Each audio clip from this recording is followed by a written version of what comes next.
राज्यसभा में राष्ट्रीय सम्मान के अपमान की रोकथाम संशोधन विधेयक 2026 के पारित होने पर केंद्रीय मंत्री गिरिराज सिंह ने कहा कि विरोध करना हर किसी का अधिकार है, लेकिन वंदे मातरम का विरोध करना, जो देश की अस्मिता के साथ जुड़ा हुआ है। वंदे मातरम केवल गीत नहीं, यह भारत की स्वतंत्रता से जुड़ा हुआ है, भारतीय स्वतंत्रता का एक अहम हिस्सा है। इसलिए इस बिल की जितनी तारीफ की जाए कम है। में भी पास हो गया, लेकिन हंगामे के बीच पास हुआ और डीएमके ने इसका जबरदस्त विरोध भी किया। देखिए, विरोध करना किसी का भी अधिकार है, मैं उस पर कोई टिप्पणी नहीं करूंगा, लेकिन वंदे मातरम का विरोध करना ये देश की अस्मिता के साथ जुड़ा हुआ है। वंदे मातरम केवल गीत नहीं है, अक्षरों का समूह नहीं है। वंदे मातरम भारत के स्वतंत्रता से जुड़ा हुआ है, भारत की राष्ट्रीयता से जुड़ा हुआ है, भारत के जन जन के स्वाभिमान से जुड़ा हुआ है।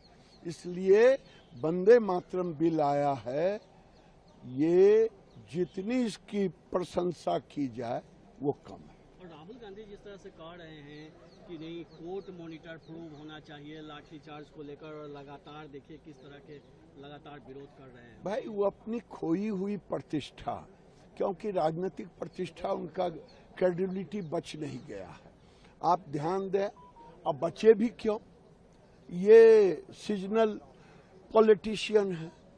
जिस समय प्रधानमंत्री बच्चों के एग्जामिनेशन की तैयारी कर रहे थे, लोग कहते हैं कहीं ये खुशियां मनाने गए थे, तो ये रहेंगे नहीं। बच्चे ने भी इनको दरकिनार कर दिया। सरकार ने जब बच्चे दरकिनार कर दिए छात्र, तो सरकार भी छात्र के साथ वार्ता की। अब अपनी गिरी हुई पॉलिटिकल जो उनका साख है वो खत्म हो चुका है। वो कैसे अर्जित हो, इसी के लिए ये नौटंकी है।